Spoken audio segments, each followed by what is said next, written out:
So there was recently a massive Nintendo Switch 2 leak that hit the internet that absolutely blew up, and of course a lot of eyeballs are on this situation as of late just due to the timing of where we are at in the current life cycle of Nintendo hardware. But in today's video we need to break down and discuss the origins of this leak and have a broader conversation of what we should be watching out for when it comes to certain accounts and certain information being shared online, and actually have a detailed explanation of some potential verified info that has stemmed from this entire situation. And we need to break down all the exact details and get on the same page with where we should be setting our expectations when it comes to Nintendo Switch 2 leaks going forward.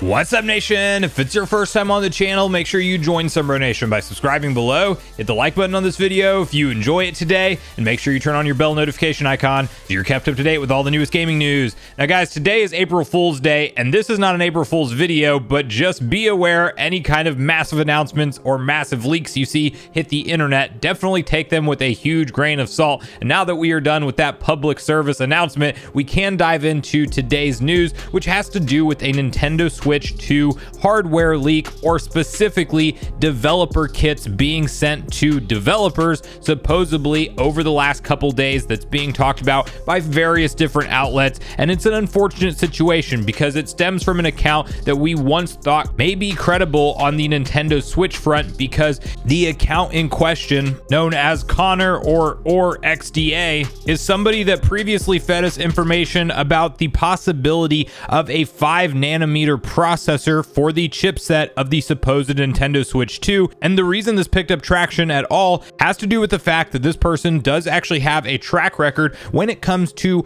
leaking mobile processors, more in the Apple Samsung realm of things going on in terms of new phone iterations. But you might realize that Nintendo Switch is using somewhat of a mobile processor technology with the Nvidia Tegra, and there are some rumors suggesting that Samsung may be involved in the component sourcing this time around for potential next generation or Switch 2 type hardware. Now, what was interesting about that previous leak after it hit, suggesting that the 5nm processor was what Nintendo could potentially use, and you probably saw numerous videos, even one on this channel, talking about how that could actually line up with specs capable or similar to that of an Xbox Series S, or at the very least a PlayStation 4 Pro level of performance. It was shortly then after updated that for whatever reason that wasn't legit info, and it actually sounds like 8nm is what they are sticking with for the processor technology. And it was strange to see somebody go out on a limb, say that this is for sure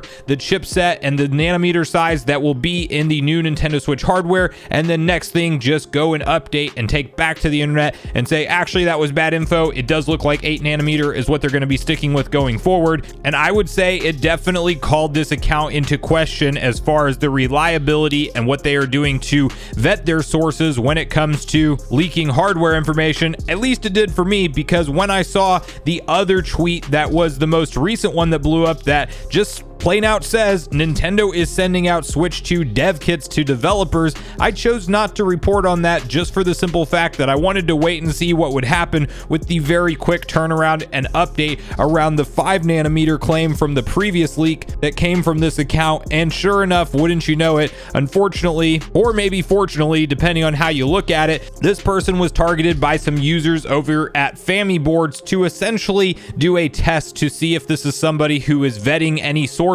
or if it's somebody who maybe sees something hit their inbox like a email or a direct message from somebody who claims to have inside knowledge, maybe does just a little bit of work to add to their credibility profile, or maybe doesn't at all and just claims that they have inside info and puts out a rumor or leak supposedly. And this person, do they go and reiterate that and retweet it, or do they not? And the trap did indeed work, because this person turned around and made the following post, which reads word for word: according to my source, next gen of Nintendo Switch dev kit have just been sent to developers. Now you can then see the following post from Zomble over at Family Boards, where he's replying to somebody asking to explain a previous post that he made saying that essentially, haha, the trap worked. And he has the following to say: I know his source for this tweet. Basically, the source gave him fake info about dev kits just going out now. Final hardware dev kits have been going out for months and have been able to be built since August/September last year. Hours after the source shared the information with the leaker, he tweeted that he isn't validating his sources at all. We should only trust one source for all of our hard facts, and that is of course at 10K.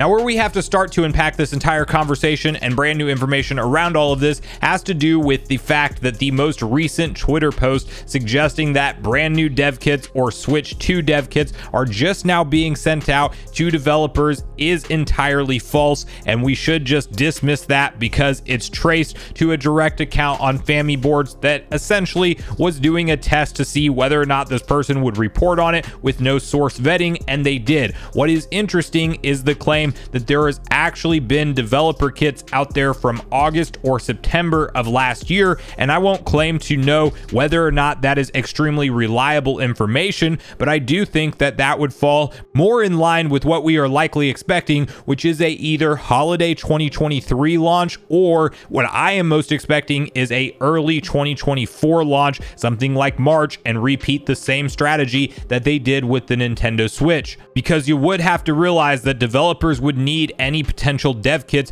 in their possession for a reasonable amount of time to get whatever games they want running on that hardware, whether they be from the ground up new projects or some potential patches like we've seen talked about for Pokemon Scarlet and Violet DLC 2. You have to have a heads up of what the hardware can perform at in order to even start to develop any kind of performance upgrade or patch to existing software, or start the groundwork for a brand new piece of hardware. And I do think that a lot of what is interesting about the entire Switch 2 or next gen Nintendo console conversation happening online right now is mainly due to the fact that it is just a strange year for Nintendo when it comes to new game releases. If you think about years past, what we have known walking away from a February Nintendo Direct into the summertime, typically we know at least some kind of ongoing roadmap of what will be out in the summer, and then even past the summer, sometimes getting into the September or October range before we get another updated event